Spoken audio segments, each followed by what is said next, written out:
Hello and welcome to the show. This is episode 35 of the Life of Gaming podcast. My name is Jamie, and I'll be your captain on this cruise of video game awesomeness. And you all know my co-host, the great bearded wonder, Mr. Josh Brandt. This has truly been a week of awesomeness.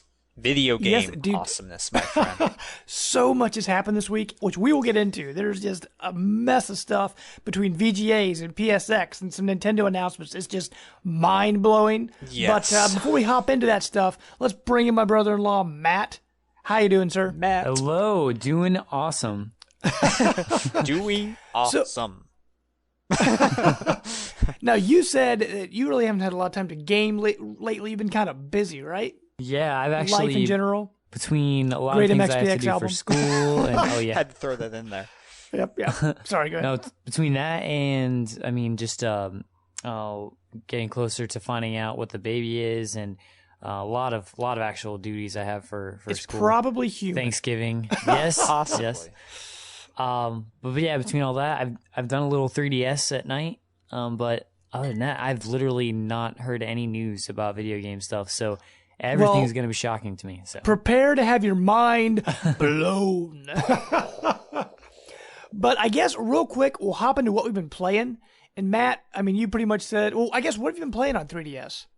I actually went back to Kid Icarus Uprising. Oh, cool. And been playing that, which has been a blast. And then a little bit of Link Between Worlds. Not much, because I started one and then just played for probably a couple hours and then didn't get much beyond that. And then Gotcha. The other one I was playing a lot of was... I finished Pokemon Alpha Sapphire, beat the Elite Four, and then... what was the other one? I put in a DS game, Professor Layton and the Curious Village. So I started that good. series So over that. good. I love that. Yeah, I played through that series once and loved it, and I wanted to start over again. So I really hope Level 5 makes another one. That would be great. We they haven't heard made anything about it in a long time. They made the one with the Professor Layton and Phoenix, right? Ace Attorney, and they said that that game pulled in what was good about both games very well. So kind of interested to see if they'll ever make another one. I don't know. I would love it because I mean they had a movie and they had all this other stuff. Yeah. But But Brant, what have you been up to, sir? Anything great? What games have you been playing? The Uncharted 4 multiplayer beta, baby. Oh yeah. Fancy. Ooh. What do you think of this beta? This beta, well, it's going pretty good when it works. There was this patch that came out just today, and it's really stabilized all the servers. And because before, when I would play, I would get through half the match or almost to the end, and it would just kick me out for no reason. So all this stuff that I earned would be gone, and it was sort of frustrating. But other than the gameplay is exceptional, like you guys know from playing. Oh yeah, Uncharted is great. Yeah, and there's a new grappling hook mechanic where you can glide across chasms and things like that. Every game has a grappling hook now. It's just I think it's required. While you're making video games, please have grappling hook. Yes. Do you guys remember 007 Nightfire? How there was that grappling hook you used? Was that on GameCube? GameCube? That's going back. Yeah. Yes. Yeah, that was going back. That was on That was the one of my N64, favorite parts because No, it it was was GameCube. GameCube. GameCube. It was the one where the best multiplayer level was that one where it was out in the snow and there was a base at the top of the hill and a base at the bottom of the hill, and you could use your grappling hook and shoot back and forth. Yeah, between that came the out for the buildings. PS2 also, because I remember playing it. Yeah, Huh. that was a blast. Oh, of course, the superior version was on the GameCube. Of course. Right. Well, outside of the betas, have you been playing Fallout anymore? Are you getting any farther along with that? No, I haven't really gotten much farther than that. I've been Really? reviewing Have you this kinda pushed game it aside? called Earth Yeah. Defense 4.1. okay. I don't know if you guys heard of it. Never It's heard of it. actually Nope. an No. HD remake of the original game for the PS3 and Xbox 360. It's out for the okay. PS4, and they've added Cool. I don't know if the other one had co-op or versus mode, but yeah, it's it's a nice diversion. I mean, it doesn't have trophies, so that's disappointing. I don't know when the game releases, actually, if it'll have trophies. Yeah. That would be nice. That's weird. That's really weird. The gameplay is pretty generic, but as far as I could picture me playing with Eli and having a good time, just shooting these huge ants and tarantulas and stuff. Well, that's cool. Yeah. Well, actually, speaking of Fallout, though, I've been playing quite a bit of it. Since we did our Fallout video, what was that, last week? I've gotten much farther, because I think we were like at 18 hours, I think, at the time. And I'm a little over 30 hours now. So, I had some time over Thanksgiving break to really, put some good time in. But you know what, Brant? The bugs got you. I am very worried because I'm almost done with the main storyline. I went online on a guide to see how close I was. And this is why I'm even more frustrated. I'm on one mission, and I've got 2 missions left. That's it. I've got 2 missions left for the main campaign. So close. And you get to this part in the story. This isn't really spoilers because it happens in every Fallout game. But you have a choice where you hit a fork in the road. And you have to either, because you have different factions, you have to choose one. So you can choose your faction or you can betray your faction. Whichever you can choose what you want to do. And I've decided, okay, I want to keep working with this faction. So I'm going to warn them and let them know what's going on. So I go to talk to this person, this head of this faction, and I go up and I hit the A button to do the interaction, because my mission is, like in my little mission box, warn this person. So I hit A, and all it does is the canned talk. Like, when someone doesn't have anything to say anymore, and you go up and talk to them, they say the same canned things over and over again, and that's all that happens. It will not pop. Like, it won't follow through with the function. It's like, oh crap, I think I may have gotten a bug. So I went ahead and went back to a previous save that was like maybe half hour old, 45 minutes old, and I got through it much faster because I knew where to go and what to do. I got to the exact same point, and it's still doing it. And I'm like, oh, so you've the got to be kidding mission marker me. appears right by that person. Right. It's over their head, and it says 0 for how far I have to go, and I hit the A button, and it just won't activate.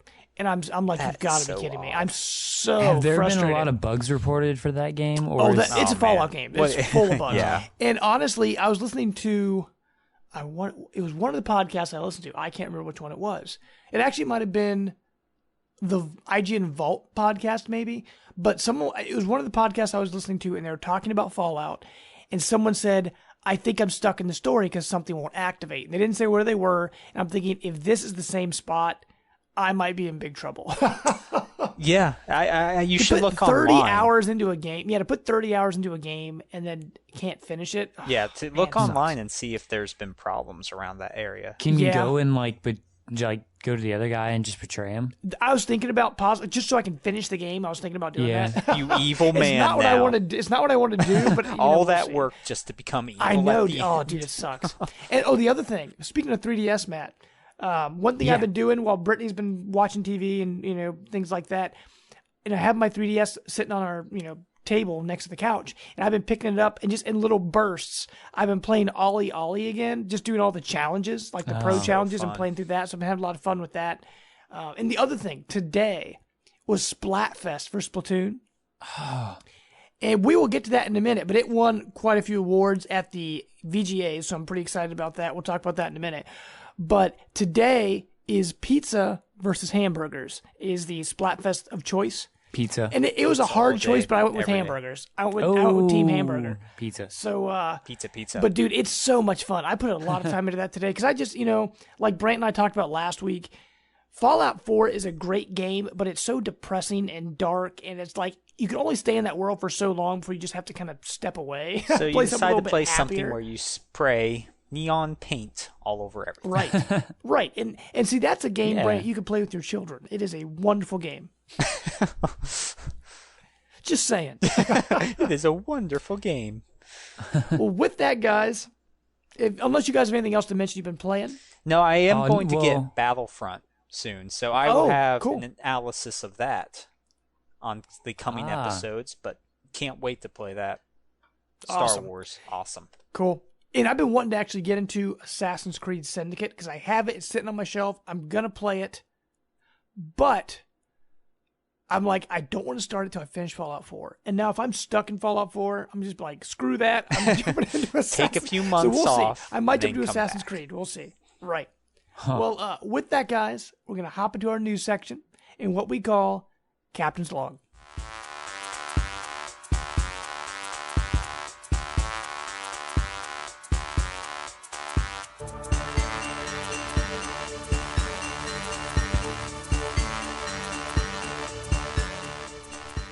Okay, Brant and Matt, where do you want to start? Because there was really big news in the Nintendo world and really big news in the PlayStation world. Not really anything in the Xbox range right now. Let's go Sega. Right. Sega for the win. Well, I mean, do you want to start with PSX, Brant? You can start with get the amateur stuff out of the way with Nintendo. Oh, sure. You are hilarious. Just kidding. Well, just kidding. All Nintendo fans. Don't leave. On the Nintendo side of things, Time did an interview, the first interview, like actual American interview with the new Nintendo President Tatsumi Kimishima, and he talked about Nintendo's future and what they're going to do. And I mean, it was a really long interview, but they had a lot of really interesting stuff in there about what's going on with their future. And they asked him about the NX. I mean, there obviously going to be quite a few questions about the NX. Yeah. And he said that the NX is not going to be part of the Wii or Wii U family. He says it's going to be something completely unique. Actually, the quote, he said, "We talked about the transition from Wii hardware to Wii U and how difficult it is to explain to the consumer base what is different and new about the hardware. It's difficult to convince them to switch from their current platform to the next. That being said, I can assure you we're not building the next version of the Wii or Wii U. It's something unique and different. It's something where we have to move away from those platforms in order to make something that will appeal to our consumer base." So, first of all, let me ask you guys, because when people heard this, they thought the next Nintendo system will not be backwards compatible because it wants to distance itself as much as possible from those systems. Do you guys think that's true? Well, first of all, that sucks if it's true, because that's that's the main reason I would buy an NX is to play some of the Wii U titles. Sure. And lots of people didn't get a chance to play the Wii U titles because it's only sold about 10, 11 million consoles. So it's right. I'm thinking that they will have a way for it to be backwards compatible with the Wii U, because that would just be a foolish decision. But with the Zelda, the new Zelda, I think it's going to be coming to both systems. And so I'm thinking it'll be sort of like that backwards compatibility. Hey, it's a Wii U game, but you can play it on the NX. So I'm holding out hope for it. Sure. And yeah. One interesting thing that just happened, I don't know if it was coincidence or what, but in Japan, they just started selling the Wii U gamepad by itself. So I think they said it was $108 in American money if you wanted to buy it. I do not want that. Some people say that's gamepad. outrageous. Some people say that's outrageous. But I mean, the normal controllers are around $60 for a PlayStation or an Xbox, and if you go to the Elite controllers, they're around $100. So I mean, and with all the tech inside the gamepad, it's a little more than what's inside like an Xbox or PlayStation controller. So it's going to be a little more expensive because you got to pay for the screens and the touch stuff and all that. Right. Yeah. But okay. So maybe that means backwards compatibility. Because why else would they sell it on its own? Because every system comes with one. You can't buy one without it. Yeah. Here's what I see happening. I think when he means by that, as far as the new idea, it's moving out of the Wii U family. The Wii U, as much as it was their next system, it was also very much directly a continuation of everything they had with Wii. With Wii, they brought forth the motion controls. All those motion controllers still worked for Wii U, and which is awesome. Many games still utilize them. With Wii, they brought forth the eShop and the Virtual Console. All of that virtually gets ported over to Wii U. I know not all the games are up to Wii U specifically yet, but the idea is still there. So basically, they just improved upon what the Wii U was. Right. So I think what he means by that is it's going to be a difference as far as, how they went from GameCube, different hardware setup, different, like the little mini discs and different ideas and concepts related to that, to the Wii. And the Wii U really wasn't much different than the Wii other than it added a gamepad and was a little bit more powerful in HD. This is going to be whatever new step they take. I think its backwards compatibility is going to work. Compatibility, sorry, is going to work in the same way. Sorry, you said that. Compatibility? It's late. Right. No, backwards it's compatibility. 9:30, sir. It is not late. I think it's going to work in the same way, though, as like, N64 and GameCube worked on the Wii. They're going to bring certain titles slowly. As far as functionality, when Smash Brothers came out for the Wii U, everybody wanted a GameCube controller, so they made those special GameCube controllers. So maybe like if people want to play certain Wii U things, like you said, they might make an adapter for that Wii U gamepad to add in. But it is, at its core, going to be a new concept with its own new control scheme and everything. That's what I'm thinking. Right. And if you think about it, it's kind of, this generation for Nintendo has been kind of a weird one, because most of their consoles, it's like totally different from the last one. Where this one, it's like the Wii U was literally Wii 1.5. And the 3DS was literally DS 1.5. Like it didn't feel like a full step. It was like a half step, kind of like where they should have been last generation. Not saying the Wii and DS were bad, because they were awesome systems. But this generation, honestly, most of my Wii U games, I play with the Wii Remote and Nunchuck, like Donkey Kong Country Tropical Freeze and all. I like playing my games that way, because to me, even in my head, I think of the Wii U as just the Wii. I just do. I don't know why. I just make that connection. Do you guys think they'll have like a dedicated, just regular controller for the NX? That's all I want. Yes. I'm so do. sick. I think so. I was just going to say. I still think it's going to be a portable thing. Yeah. It could be both. Because, that's kind of where as long as the rumors portable's like a 3DS and not like the gamepad, because I hate using the gamepad. I'll just say it. The button knobs aren't in the right place. The knobs. It's just awkward. And then I don't like the Wii remotes. So I think if they have just a dedicated, awesome controller to use, that would be enough, right there. Mm-hmm. Yeah, but one thing that people are worried about with all this NX talk, there's even rumors going around that it's already in production, and some are saying it'll even launch like Q2 of 2016. So some people are saying it's coming really soon. I doubt that. It'll probably be fall or winter 2016 at the earliest. But one thing that Kimishima came out and said, he wanted to show that they are going to support the Wii U. Yeah. Pretty much the quote he said, "As you know, within the game business, momentum is key. When you have momentum, whether it's a platform or software, sales increase.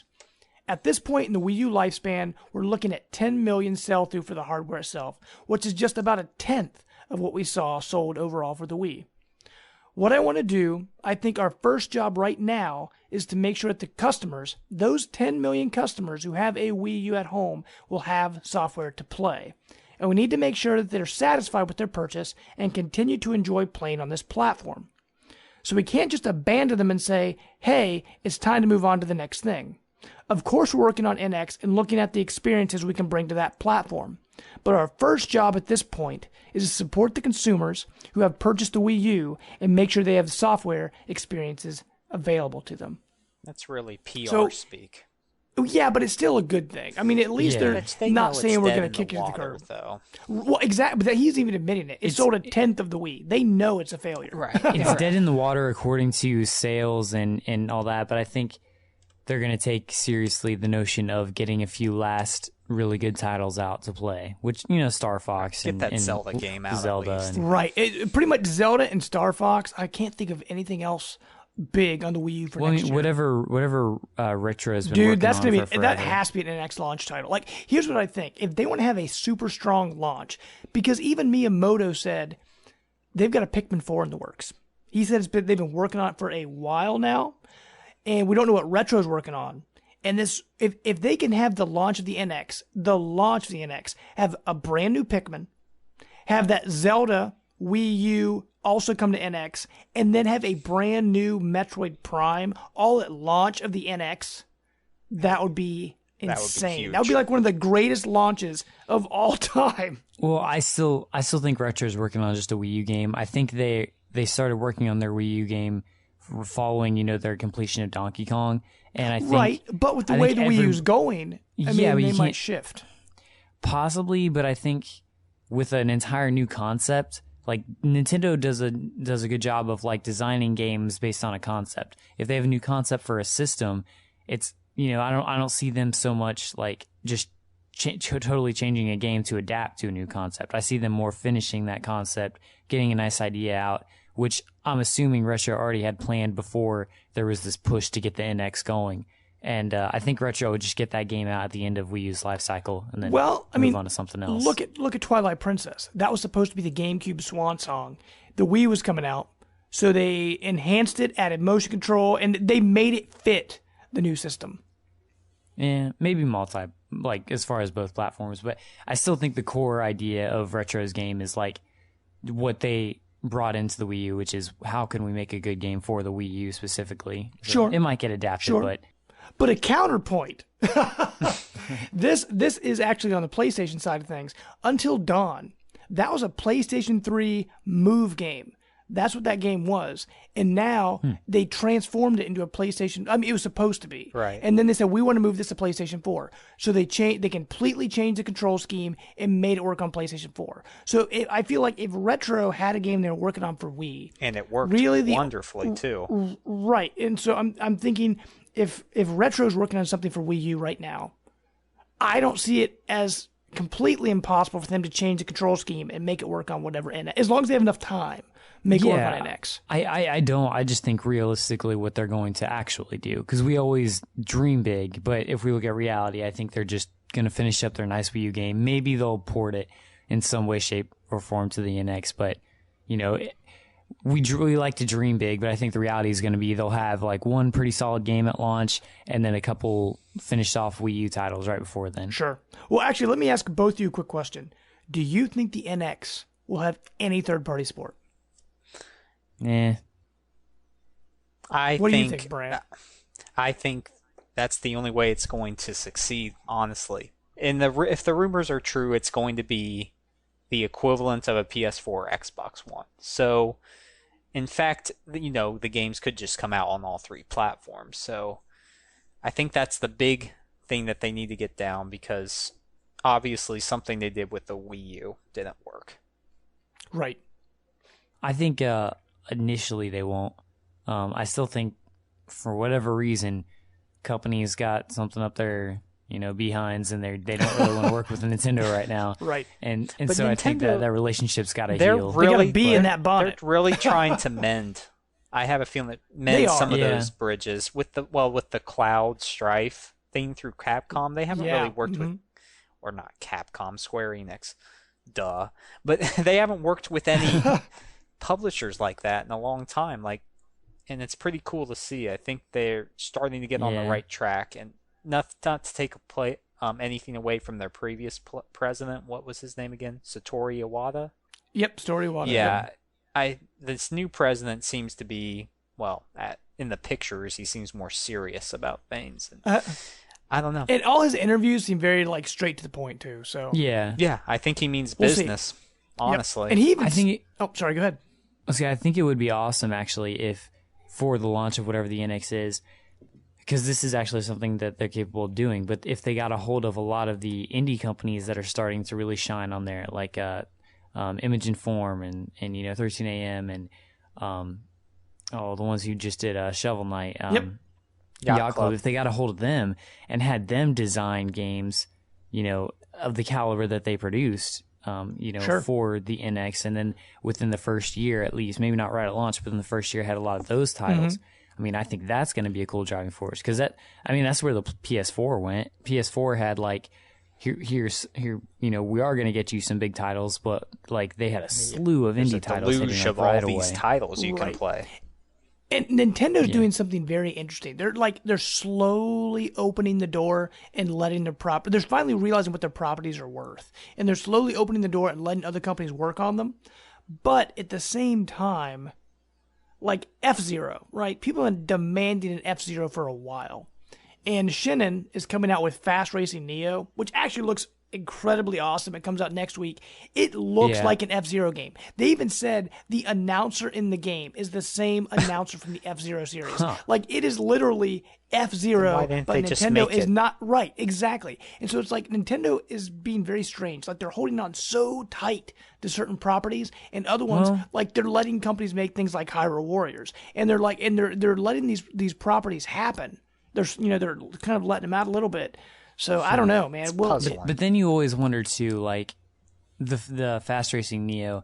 Yeah, it is F-Zero, but why do people want F-Zero so bad? Do they want it for the characters? Do they want it for the gameplay? If they want it for the gameplay, then just play this one. Right. Exactly. A new title. Who cares? You know. Yeah. But I think people are so stuck sometimes on these characters that that's why they're kind of forcing Nintendo's hand sometimes to say shove Mario into a game, because people are like, they're so hypocritical. It's like, give us a Mario, Zelda, Metroid, but then if you give them too much and like, all you're giving us is Mario, Zelda, and Metroid all the time. It's like, okay. It's Nintendo fans, man, and PlayStation fans, and like even Xbox fans. I mean, Xbox is a little bit younger, but it's true. You give the fans what they want, and they're going to complain because it's not the right way. You give them too much, or they're not coming out with anything new, right? You know. Well, one new thing they're coming out with that Nintendo's putting their foot in. This is the last thing on this Time interview. I mean, there's more, but I'll just kind of hit on this real quick. People have been wondering what's going on with their smart device stuff, with their smartphone stuff. And they had that game called Miitomo that's coming out. They're working with that company, DNA. Miitomo. And people are saying, why did it get delayed until March? And they actually gave a really interesting response. And they said it's because they want to really let people know. They're afraid that people don't understand what this game is, and they want to come up with a good advertising plan to really let people understand what it is. His quote, he said, I don't think we have been too successful communicating what we're trying to do at this point. I think normally if you look at the smart device business, applications are not advertised. They're not promoted. You just open up the App Store and boom, there's a whole bunch of new apps. It's just like, hey, there they are. And they're delivered to you. Taking time and money and effort to create large commercials around smart device applications has not been part of this business traditionally. I do believe that we need and want to do exactly that, though, which is why we previously announced we'd delay the launch of Miitomo until March. From now until that time, we're going to be thinking about what we'll do to promote this application and what we can do to make sure that it is understood by our prospective customers. Just throw Kim Kardashian on it. It works for that one clothing game. Right. Perfect. There you go. Get Kim Kardashian as your spokesperson for Miitomo. Kate Upton. Yeah. Oh my gosh, dude, there that's go. hilarious. Kate Upton to compete with that Kim Kardashian game. Now, do you think, I mean, Nintendo said their strategy for making smartphone games, they kind of said they wanted it to be a starting point to get people into Nintendo, to know what, like, if someone doesn't know who Mario is or doesn't know, they want these games to kind of be like a bite-sized appetizer so they can learn who characters are, and then they can become bigger Nintendo fans from that. I thought for sure that they would have a Mario game leading exactly, the charge. and that's that the weird thing, because that's what they're saying. They're saying that, but at the same time, they're making Miitomo. Right. It's puzzle. Right. It's another Nintendo puzzling gesture. Right. Didn't they say they had like 10 games? Well, they're supposed to have. in production? Originally, they're supposed to have either 3 or 5 before the end of this year, and now it's like before mid next year. So they just kind of pushed it all back.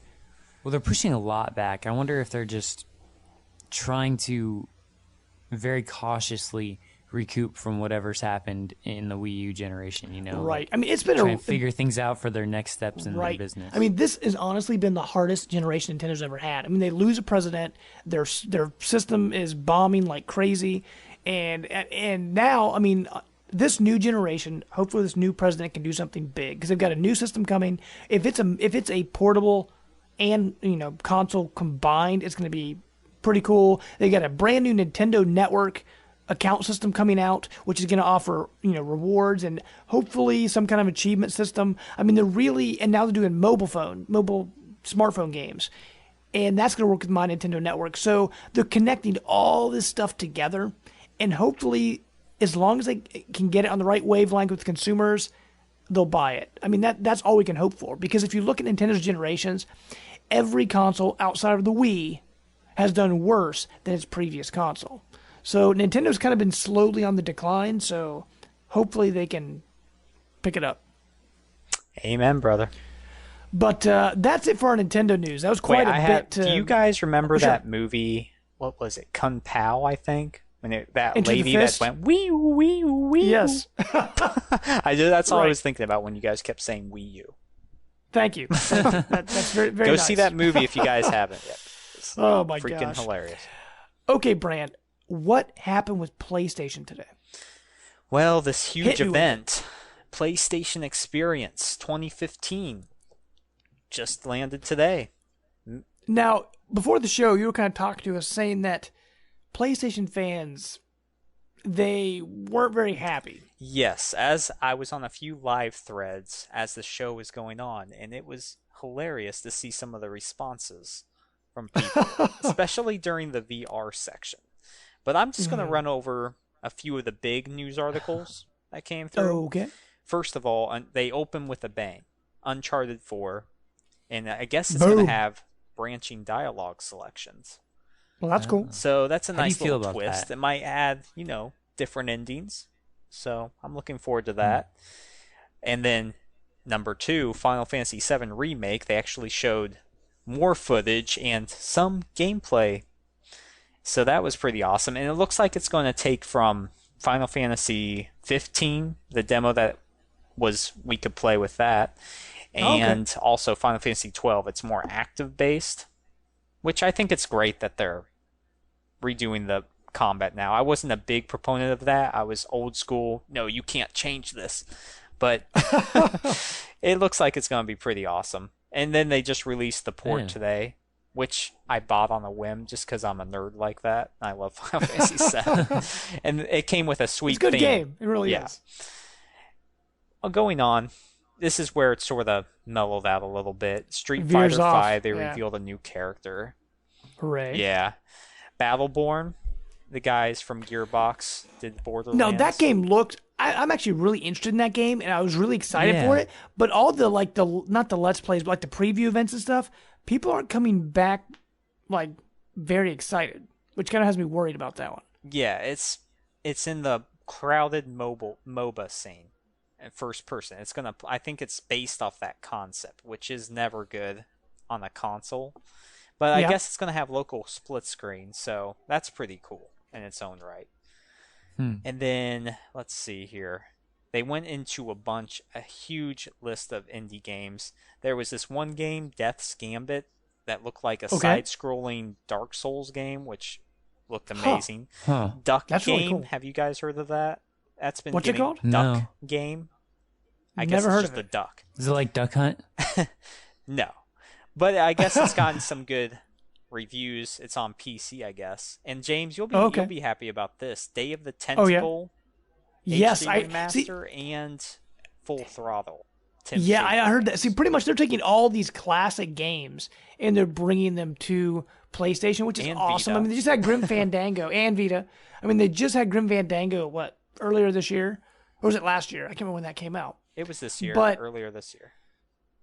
That's one thing. I mean, they never said they were always going to, a lifetime PlayStation exclusive, so I hope they come to other systems, but knowing Sony, they may keep them on there as exclusive. Because it's something small, but fans of those games, I mean, that's the place to be, man. That is the place to be. Absolutely. I mean, I love those games, and it's not tempting me to get a PlayStation, but I really wish I could play them. The adventure game genre is having a renaissance.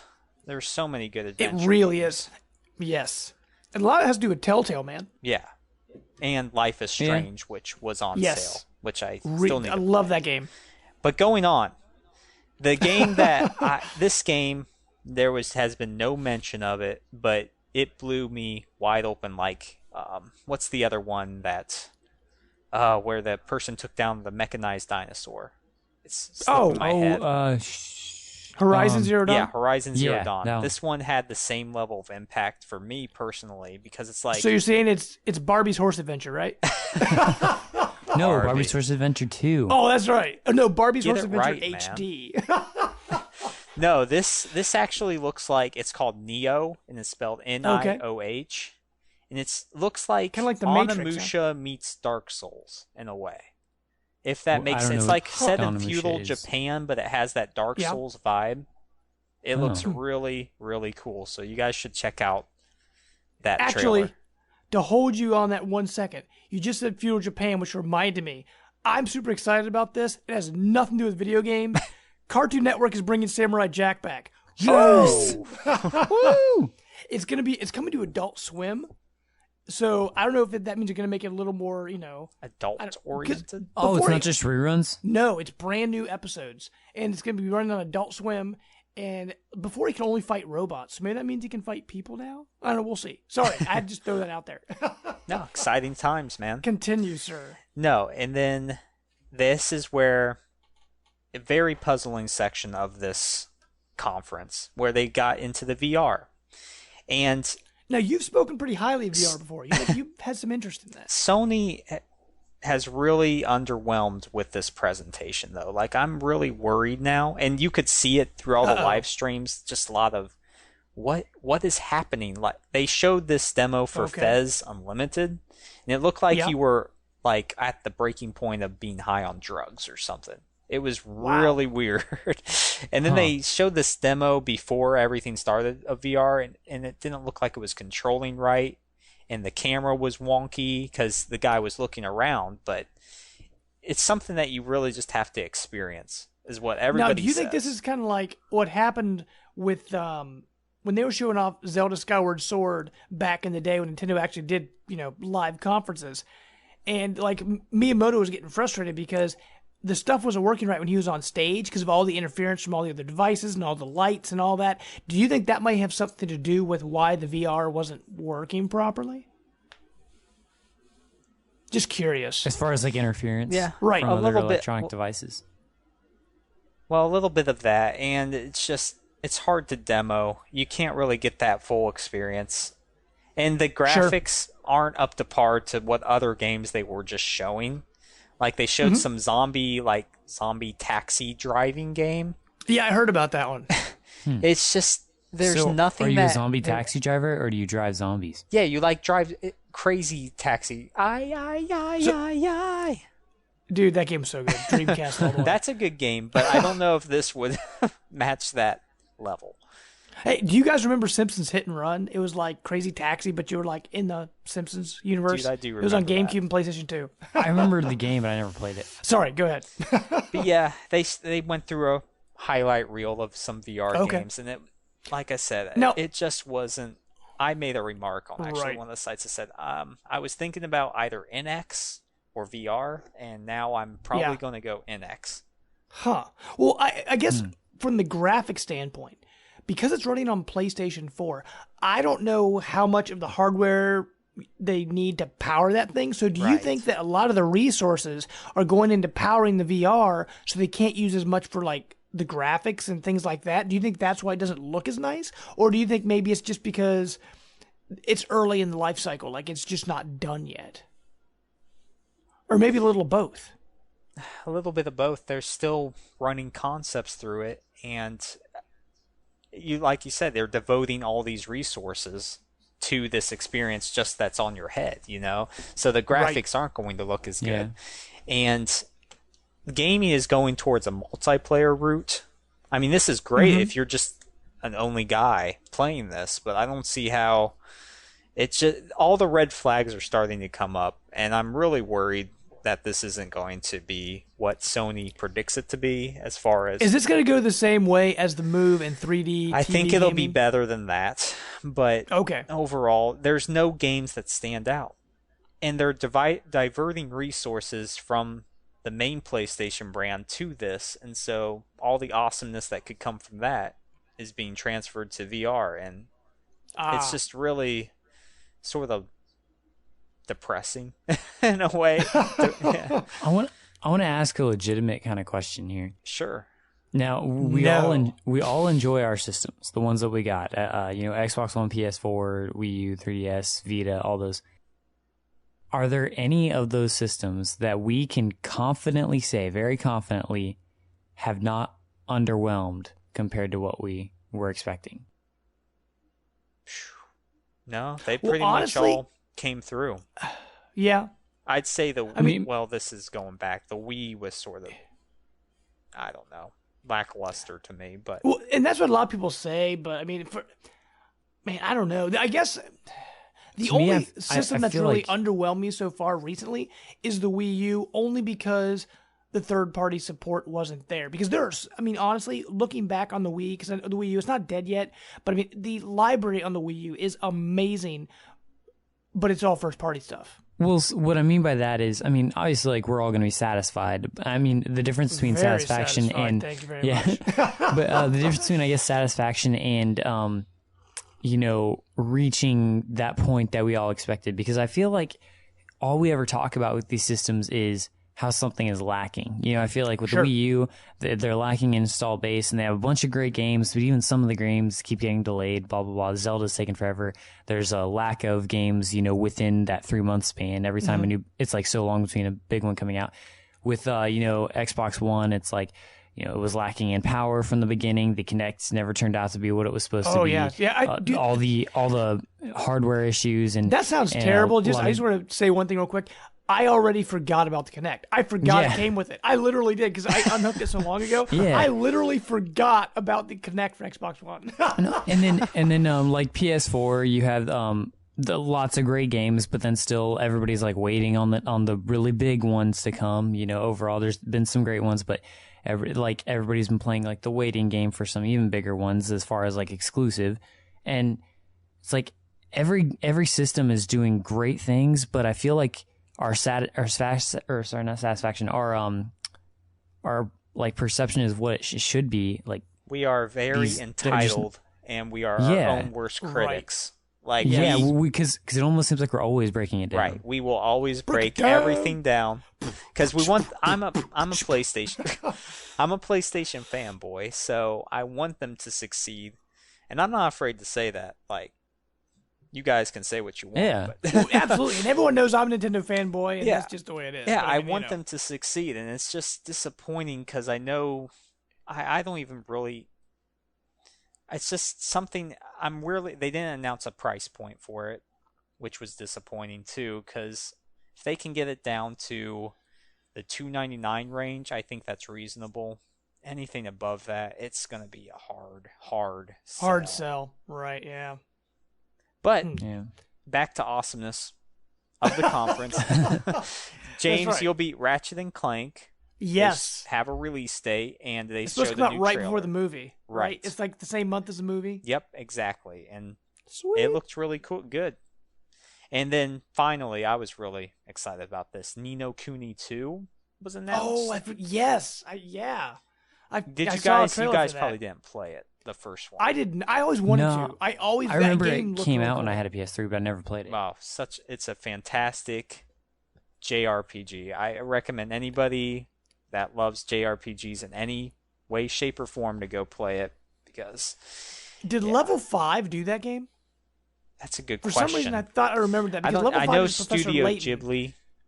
Okay. They're behind I don't know why it. I thought Level 5 did it. Maybe Level 5 was the because developer Level 5, for they're it. really good with their animation stuff, like with Pikmin, with Professor Layton. So I don't know why I made that connection. Maybe I'm wrong, but I thought Level 5 had some hand in that game too. I don't know, but it was someone that's really scripted in making RPGs, because it's a fantastic game, lovable. Couldn't recommend it high enough. So that was a great way. Well, that wasn't the ending. It ended with sort of a lackluster game from Epic Games. I didn't know this. They made Gears of War. And they used to before. The new one that he's working on. Oh no, wait, not Epic. Sorry, never mind. They announced the new MOBA, and that word just scares everybody off right away. Like all the comments were like, "I can't believe they ended with this." But Paragon, I mean, I'm willing to give it a fair chance because it looked pretty cool. And then I didn't mention this, but they didn't say this during the conference. There's going to be PS2 emulation. It's not going to be buy this disc and put it in. Oh, they mentioned it. Oh, okay. Yeah, you can buy PS2 games now on the PS4, and there's Dark awesome. Cloud and Rogue Legacy. So, yeah, it's pretty awesome. I'm thinking they have all the Grand Theft Autos. They'll probably start releasing all these different games for it. So hopefully Final Fantasy 12 can make it there because I really want Sweet. that game again. But And you want to play 13 and 13 Lightning's Revenge or whatever. Isn't that what it was called? Something like that. I know you love those. oh, fucking you stuff. know, yeah. those are my favorite games of all time. 13. Oh, boy. Man. Right. That is Sarcastic sarcasm, people. folks. Oh, dude. Okay. Well, any other big news about the PlayStation experience? No, that covers it pretty much there. They're showing off a lot more the next 2 days, but I'm sure we'll get our news fix from that. So, Cool. Matt, were you going to say Okay. anything? I heard that. Oh, I was going to say, with the Final Fantasy talk, have we heard anything more about Kingdom Hearts 3? Nope. No, that was another disappointment. They didn't mention that, or they didn't mention anything from Sony Bend, which they have to be up to something. What do they make? Which games do they make? Oh, I forget what they make. Okay. It isn't. No, it's not Siphon Filter, but they're well known. Colin from Kinda Funny, he said they have to be there or else he's going to go on a tantrum. So I guess he's going to go on a tantrum. Oh, dude, But- that's hilarious. Yeah. Well, all this PSX talk, I mean, that almost could have been our topic of the week. We had all that Nintendo talk. That could have been our topic of the week. But no. But now we're going to hit our official topic of the week, the Game Awards. Hit it, Brent. Woo.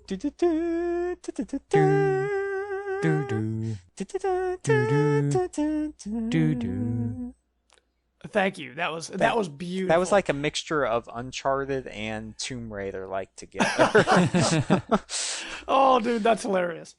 But yeah, I mean, there's so much going on in the video game industry. I mean, it's the end of the year, so we're getting into the Game Awards. You know, what are the Game of the Year? What are people choosing?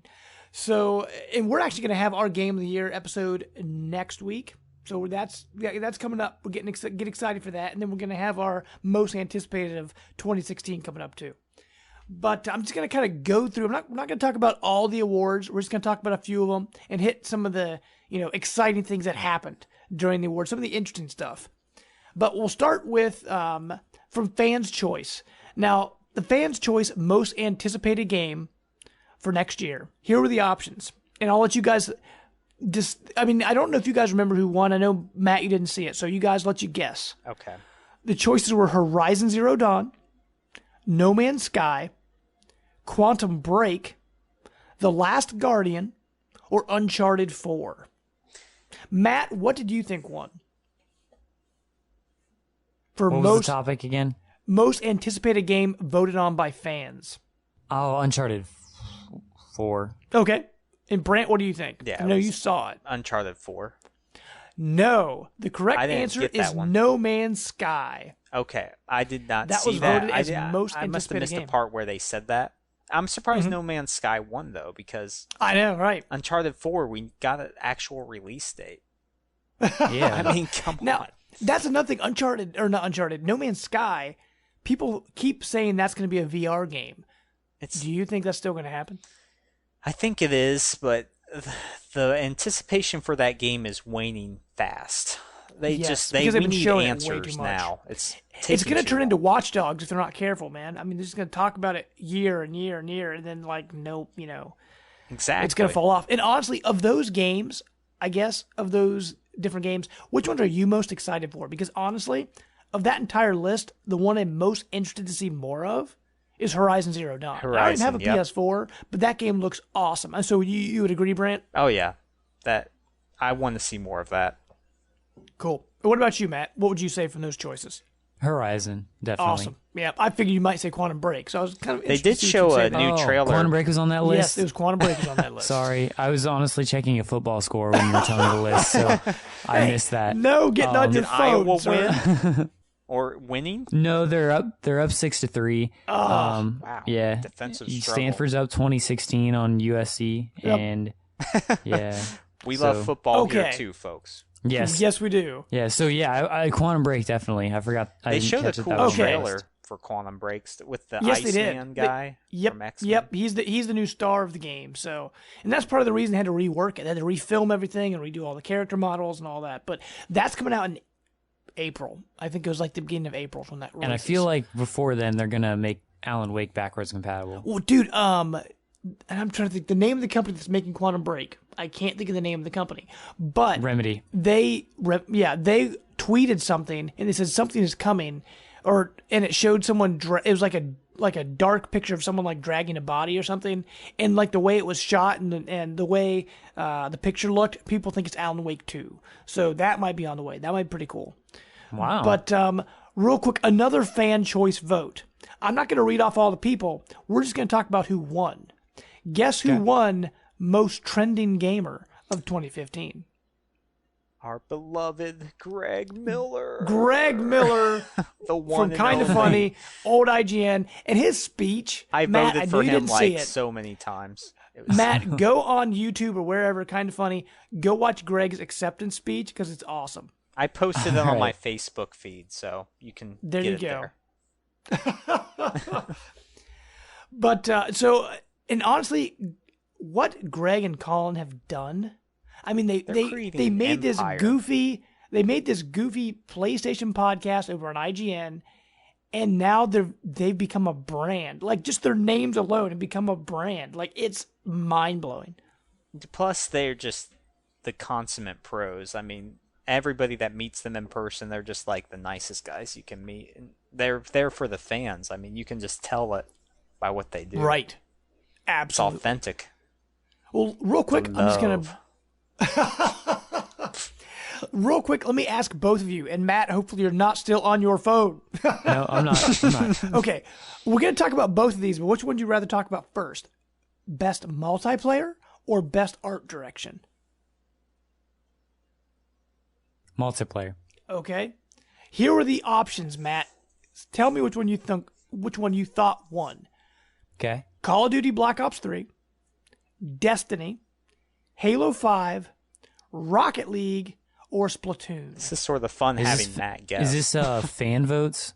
No, this is the actual voted on by... It was voted on by like their 31... panel judges. Yeah, yep. panel. Okay. Great Splatoon should have won, but I'll bet more than anything it was Black Ops 3. Well, sir, Splatoon actually won. Splatoon won Nice. best multiplayer. It also won.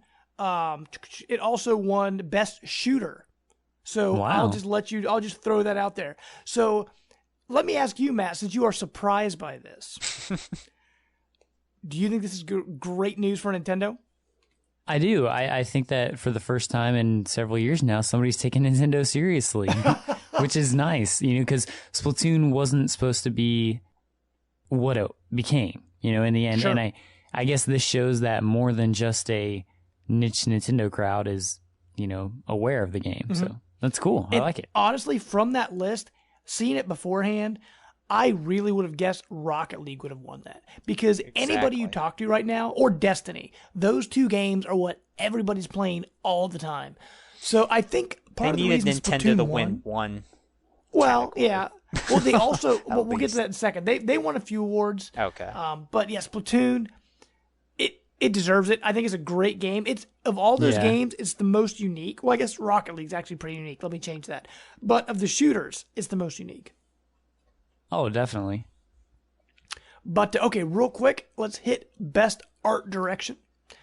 Get that open. Okay, for best art direction, we had Batman Arkham Knight, Bloodborne, Metal Gear Solid 5, Ori and the Blind Forest, and The Witcher 3. So, Matt, which one do you think won that for best art direction? Is it sad that I don't think that's a great list? But... honestly, Splatoon could have been in that category too. It really should. I mean, they're all just the same. They're all like mature, either fantasy or kind of. They're all except for Ori, and even that one's more of like a cartoony. I don't know. I guess Witcher. I guess I'm gonna go with Ori and the Blind Forest won best art interesting. direction, which but it's the only one that's like hand drawn and looks really pretty. It looks great. And Matt has a point because Batman, Bloodborne, and Witcher 3, and Metal Gear Solid 5, they're all that mature, dark, gritty look. Bloodborne is so unique, though. True. It's got that. It's more unique darkness, I guess. Right. So you think Bloodborne should have won that category? I do. I can't honestly say because I haven't played Ori, but it just to get this out here, Bloodborne was snubbed to not at that awards ceremony, and I thought, course. yeah, I thought they'd win at least one category, but it was disappointing. Well, it deserved at least one. The love for that game, it's a niche title, I know, but people will die defending that game, including me. Yeah, true. Right. Okay. Well, real quick, one thing I'm just going to shoot this out there. You guys want to guess on this one. Best family game. So, Brant, this one's good for you and your kids. And Matt, your future children. I didn't even get who won this. I missed The it. options were, okay, I'll ask you both then. The options were Disney Infinity 3, Lego Dimensions, Skylanders Superchargers, Splatoon, and Super Mario Maker. Which one do you think won Best Family Game? Josh, since you don't remember, we'll start with you. Man. I guess Mario Maker. Okay. And Matt, what do you say? I was going to say Mario Maker, but just to give Josh and I more of a 40% chance, I'm going to say Splatoon. Okay. Well, you should have gone with Super Mario Maker because it won Best Family Game. It's okay. I win because of Josh. See, I thought Nintendo only won one category, so that's where it won it too. They've won 3. Oh, they won okay. Best Shooter, Somewhere else. Best Multiplayer, and Best Family Game. Oh, okay. But honestly, of that list, I really thought it was going to be Lego Dimensions or Disney Infinity. I thought, Disney Infinity is what I would have I thought. really didn't think that Mario Maker had a chance, but that's a good thing. Yeah, it deserved something. Sure. Now, best racing game, we don't really. Well, actually, here's the weird thing. It was best racing and sports game. The options. There's only one FIFA option for that. Right. FIFA 16, Forza 6, NBA 2K16, Pro Evolution Soccer 16, and Rocket League. The winner of that category was Rocket League. So there you go. Boom. NBA, Rocket League I thought that was actually going to win because that game is highly regarded. Yeah. As far as I think it's starting to go, fall off a little bit, though. Rocket League is Rocket League. Yeah. Okay. Best role-playing game. Bloodborne, Fallout 4, Pillars of Eternity, or The Witcher 3, or Undertale. Which one do you think won best role-playing game, Matt? Witcher 3. What do you say, Brant, or do you remember? I remember. Witcher 3. Yeah. Ding, ding, ding. It won best RPG. Honestly, with all the hype, RPG-like, I think. Right, and with all the hype surrounding Fallout, I thought Fallout was gonna sweep the show just because it was of all the games, it was the most recent. And with most award shows, the ones that come out earlier in the year, because The Witcher came out in what, May, I think, April, May, something like that. Yeah. So it came out a while ago, and so I thought maybe it wouldn't stand a chance, but Witcher 3 is doing pretty good. Okay, best fighting game. Do you guys? I know we don't really play a lot of fighting games. I'll just name off who was there. Wasn't that new Street Fighter or Mortal Kombat 10? Mortal Kombat That's X. Mortal Kombat X was the winner of this category, but others in that they had Guilty Gear, XRD, Rise of the Incarnates, and Rising Thunder. Those are the only options they had, and Mortal Kombat X won that one. Let's see here. Okay, best shooter, which I already mentioned, Splatoon did win this category, which is quite surprising because the other options in the category for best shooter were Call of Duty Black Ops 3, Destiny, Halo 5, and Star Wars Battlefront. So all those heavy hitters were in there, and Splatoon still won. Now, Brant, what do you think of that upset? Like you said, it was very unexpected. But everybody that plays Splatoon swears by it, including you guys. So yeah, I can see why it would win. But like you said, Destiny or Call of Duty, something like that, I would picture more. But I'm glad hey, you got to give it to the little guy sometimes, The little guy. Right. Well, and the funny thing is, I thought for sure Destiny was another game that was going to sweep all these categories this year. Because, on my Xbox, all my friends, they're all still playing Destiny. They all go and do raids. They all go do the DLC. And now I guess they're adding, racing to it and doing all sorts of other stuff. They keep building onto this game. And, it's all my Xbox friends talk about. Hey, playing Destiny? Yeah. Hey, playing Destiny? You should go pick up Destiny. I'm just people love Destiny. Yeah, and not to say that Destiny's bad. I haven't got a chance to get into it, but just because a lot of people play it doesn't always mean quality, I guess. It's kind of like these are the Oscars for video games. Right. And whenever you see the Oscars, you never see Avengers or, those movies win. You always see these other films that, like, only a few people The actually artsy watched films? win. Yeah, so it's like, and I'm not saying VGAs are that, like, into the exaggerated scene or anything, but, they're going to pick what they believe is quality and not necessarily what everybody's playing. Sure. Very true. Because people in the video game industry, they're in the industry, so they're playing everything, where people like us, sure, we do buy a lot of video games, we really do, but we haven't played everything. Because there's a lot of games on here I've never played, there's a lot of games on here, Matt, you've never played, Brant, you've never played, so we're just giving the best, opinion we can. That's actually my theory now. I was trying to figure out, like, why everybody is so obsessed with having to have a similar type controller for their system, like, the Xbox, PlayStation, all those why people jump on Nintendo so much and stuff, and why the control schemes all have to be similar. Like, if you have the jump button in the wrong place, people get confused. I think it's because people play so many different games that they're so comfortable with, R being your trigger and L generally having a basic function of, like, either zoom or something like that, A being your jump, that if those controls are off and you come up with a different control scheme for a major game, then it's, like, harder for people. Like, they get mad and don't want to play it. True. That's my theory. No, it's probably not proven, but that's my honestly, theory. I do think that hurts Nintendo, because a lot of people were wondering why GameCube games never came like Virtual Console, like, oh, bring over Super Mario Sunshine. Well, Super Mario Sunshine, with the GameCube controller, it had those pressurized triggers, and the Wii U doesn't have that. The Pro Controller doesn't have it, the Gamepad doesn't have it, and so that game wouldn't even be possible. And that's one thing that's kind of has, in a way, shot Nintendo in the foot, is that they have so many control options, which is great, because honestly, if I've got a multiplayer game, I can have tons of friends over and we can all play, and they can have their controller of choice, which is great, but not having a standard like everybody else, it does hurt. Yeah. But, okay, best action adventure game. Here's the choices. Assassin's Creed Syndicate, Batman Arkham Knight, Metal Gear Solid 5, Ori and the Blind Forest, and Rise of the Tomb Raider. Matt, who do you think won best action adventure game? Rise didn't come out this year. It came out last year. No, Rise wait, is the new sorry. one. That's the one that just came out in November. Boy, it shows how tired I am. I was thinking Rise, the Rome game. Oh, jeez. Yeah, No. I know. That sounds like... Yeah, I'm falling asleep here. I'm going to say Batman. Okay. Batman. What do you think, Brant? Well, I Do you know remember who this. won? Metal Gear Solid 5, The Phantom Pain, won best action adventure game. Yeah. It's good. And honestly, Matt, I agree. I was surprised that Batman or Tomb Raider didn't win, but I haven't played Metal Gear Solid 5. So Well, you guys haven't played it, and it is one of the best controlling action games you can play, honestly. Right. The game's just pure gameplay. Cool. Well, real quick, we're almost done. I'm only going to name off a few more here. Best performance. Now, this one, I'll mention something that happened in this one once I get to the end of it, because I don't know if you remember this or not, Brant. But these are the people that were up for...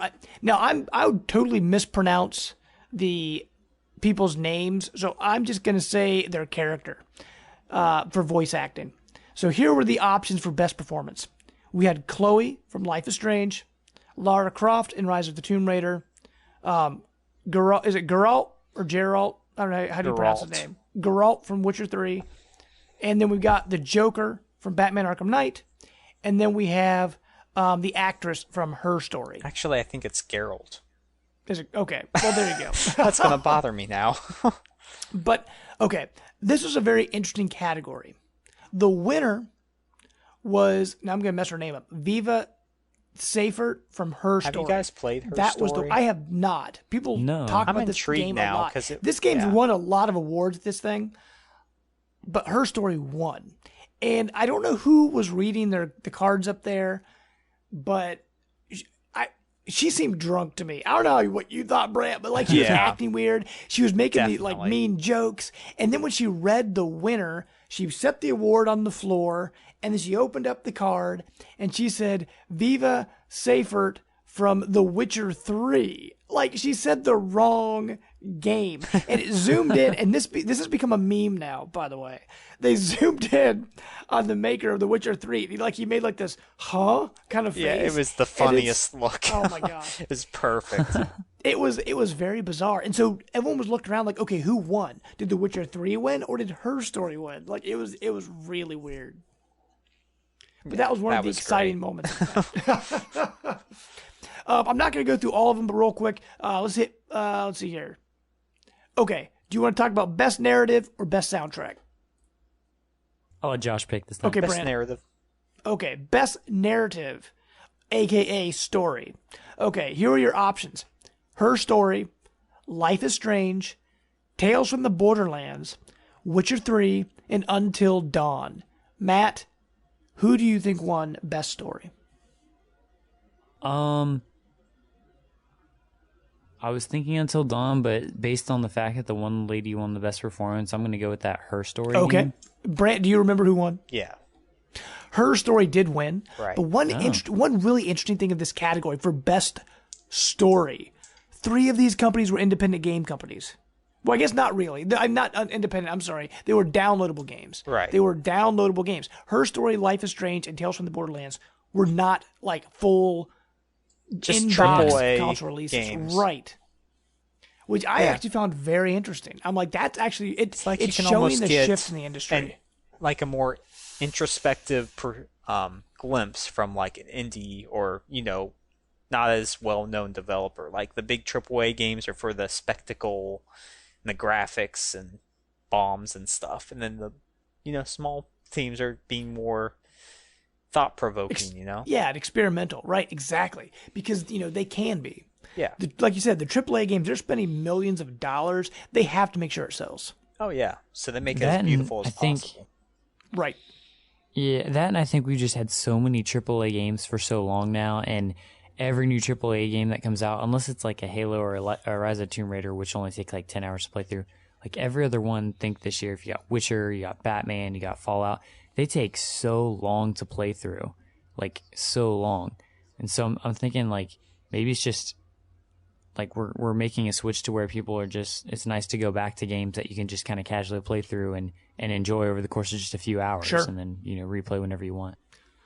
Well, speaking of independent games from before, here were the options for best independent game of the year. We had Axiom Verge, Her Story, Ori and the Blind Forest, Rocket League, and Undertale. Which one do you think won, Matt? Rocket League. What do you think, Brant? Do you remember? I remember. Rocket League did win best independent game of the year. Rightfully so.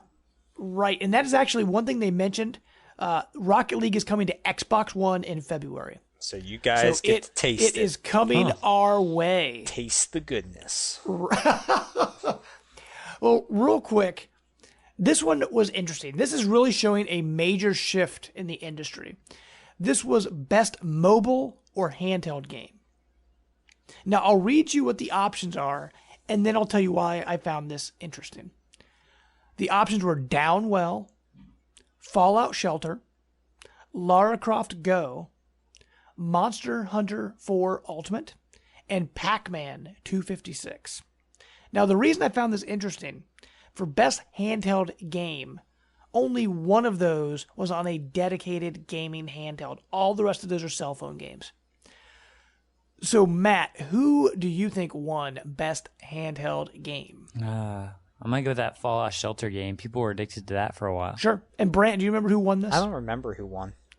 Lara Croft Go was the winner for best handheld game. I've never even heard of that until this moment. Well, what happened? There was a game called Hitman Go. Hitman. Yeah, there was Hitman Go, which was very popular, and now they let them make a Lara Croft game. It's like a top-down, like, what do you call it, isometric, where you kind of move in like squares kind of thing.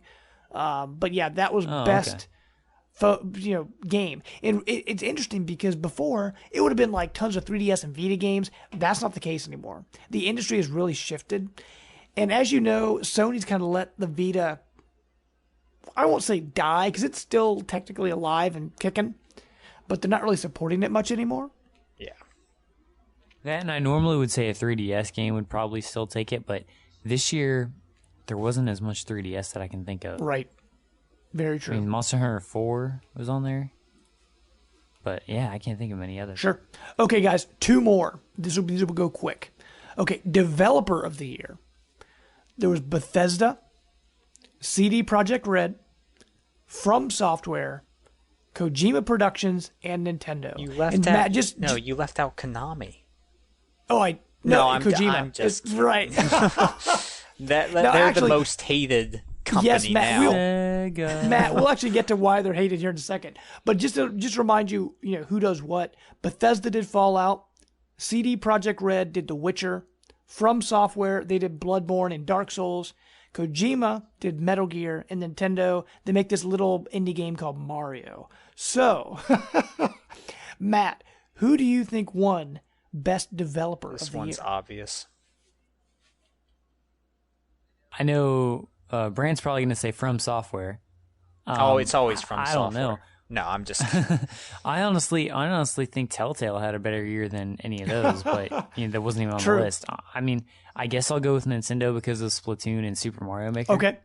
The winner was CD Projekt Red, that creator was a of given. The Witcher. Yeah, and so but here's the funny thing. When Metal Gear Solid won, it won some awards. I think it also won Best Soundtrack. It was the other one, so it won 2 different awards. And Kojima was supposed to be there to accept the awards, but Konami sent their lawyers after him and said, "You cannot go to these awards." It was like the most you don't work here anymore. dick move you could do. I know. And so what happened? Now I can't remember his name. It's what Jeff Keighley. Jeff Keighley, the guy that hosts the show, who actually created the Game Awards and all that. He actually came up on the stage and said, "Kojima was supposed to be here. Here's why he's not." And he actually told everybody why he wasn't there, and people just started booing. Like it was, and all the memes started rolling out. Oh my gosh, people hate Konami now. It's just, and the way they've treated that team, and I guess reports have come out that they're like not really like slave labor, but they treat their employees like really, really badly, and they overwork them, and it's just. Doesn't like every game company do that? Like there's been reports all over. Yeah, but not in this way. Like what they're doing is pretty bad. Yeah. So that was actually a highlight of the night. It was. And it'll go on for quite a while. Right. Well, here's the big one. Here's the whole kit and caboodle. Here's the whole ball of wax. Game of the year. Now, Brant knows who won this. So let me ask you, Matthew, the history teacher, what do you think won? Man who knows. Bloodborne, Fallout 4, Metal Gear Solid 5, The Phantom Pain, Super Mario Maker, or The Witcher 3? I'm going to go with Halo 5. I'm just kidding. No, it was a write-in ballot. No, I mean Witcher 3 probably. More than likely. That is correct, sir. The Witcher 3 others.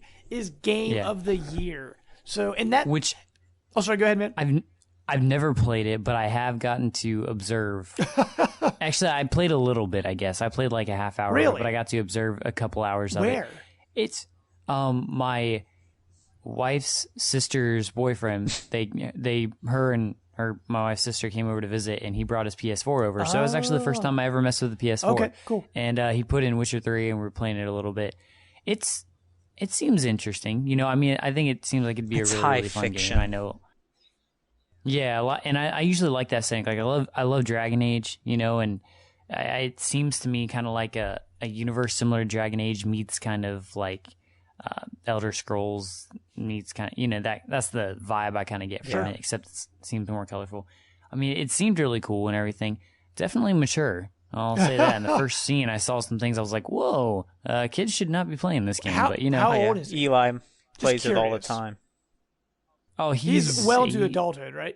18, 19, oh, yeah. Okay. Wow. So, I'm just kidding people who want to come after me for my kid playing grown-up games. Now, actually, The Witcher 3 is one that I picked up on a Black Friday sale, completely unexpected. So I do want to get into that. So I'll probably hop into that pretty soon and check out what all the hubbub is about.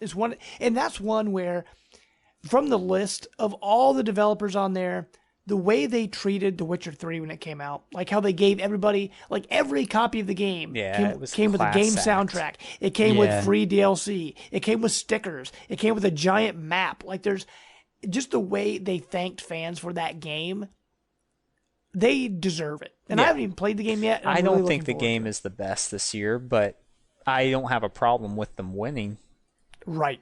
And I kind of feel the same way as of right now, because you all know my favorite. Well, we'll get to that next week, but I do really look forward to playing The Witcher 3. Yep. Yeah, it's pretty decent. I think it would be a really fun game if I got into it. I'd enjoy it. But I don't know. I'm still not pulled to go out and get it. Right. Another game you can invest over 200 hours. See, that's the other thing. Yeah. It's just finding. There's so many of them. Yeah. Yeah, think about that. We had Metal Gear Solid this year. You had Batman, which a lot of people said still took several hours. You have Fallout 4. You have Witcher 3. Xenoblade Chronicles X. Trying to think. Xenoblade Chronicles X. There's so many games now that are great games, but like in a market that is getting very saturated with games that require that much time. Well, they don't require it necessarily, but you can get up to that much time. Right. That's honestly intimidated me this year, and I found myself I haven't played any of them. Because every single time I approach it, I'm like, you know what? I got a family. I got stuff. I don't have the time to put 100 hours into a game, and I know I'm going to want to. So I'm playing games that are short and burst, and that's just how my year has been. Right. That's why I haven't touched like Witcher or Batman or Metal Gear, Fallout or any of those. And I'm the same. I've been so busy with work, and these games take so much time. That's why I pretty much dedicated myself. I'm just going to play Fallout. I'm not going to do anything else. Although after my experience with the whole bug issue, I might be changing that for now. But I don't want to play. I mean, there's just so much, and you have to put so much time and effort into a game. You can't really jump around. I mean, you kind of just have to stay focused to get through it because it's just so much game, or otherwise you're never going to finish it. Yeah, I've been liking Josh this year because he's been throwing out a bunch of really good indie titles. Right. Most of them are PS4 exclusive, but others. Hey, they're coming around. I mean, they'll eventually come to Xbox or Wii U. So that's where it's at, guys. I mean, is. The indie scene is blossoming, and you get a shorter experience. No, you don't have to get invested. Like that's just what I'm gravitating more towards. It's just easier to get involved. Exactly. And honestly, we were speaking about Nintendo before. That's one thing they've done really well. They don't have third parties, but they've been working with indies. And PlayStation and Nintendo have been doing awesome with indies. I mean, Xbox is getting them too, but I think that this generation, Sony and Nintendo are the ones that are really pushing indies hard. Yeah, like, oh man, I just read that Bastion's coming to the Vita, so there's another awesome indie game to delve into. Cool. Well, guys, Brant, do you have any other moments you could remember from the Game Awards that you want to bring up? No, you hit them. I think excellent. we hit every, like right. I think Greg we hit Miller. Psychonauts 2. Oh, that's right. Oh, yeah, I forgot. Psychonauts 2. Thank you, Matt. I love Psychonauts. That's actually my fantasy football name on my team, Psychonauts. But it's not on Kickstarter. It's on Fig, which is like Kickstarter. But it needs to raise, I forget. I think it's like 3 million, but it's over halfway there already. It's like at 1.8 right now, and it's only been going for 2 days. So I'm pretty sure it's going to hit easily. Yeah. But the interesting thing with Fig versus Kickstarter, Fig, if you pay so much money, you actually get stock in that game. Where Kickstarter, you're just paying to make the game. Where on Fig, what you pay, but the only thing is you have to pay quite a bit of money to get stock in the game. Otherwise, it's just like Kickstarter. But still, is it like a super fig leaf, fig tree branch? Do you hear those crickets? I think I hear some crickets. Well, guys, hopefully you've all enjoyed this show. We've had a great time talking about all this. I mean, there's so much news to talk about with all the VGAs and the PlayStation Experience and all. There's just so much stuff. But guys, make sure to find us on Facebook, Life of Gaming Podcast, or on Twitter at Life of Gaming Pod. Also, make sure to check out our YouTube channel. We do actually have quite a few videos on there. We also put the podcast on each week. We will not have a video episode this week until we get Brant's video issue resolved. Maybe you would do them a favor by having your videos up, but mine just blocked out. Right. Like well, that'll be easier on figure. the eyes. Right. Yeah. But, make sure to find us all those places.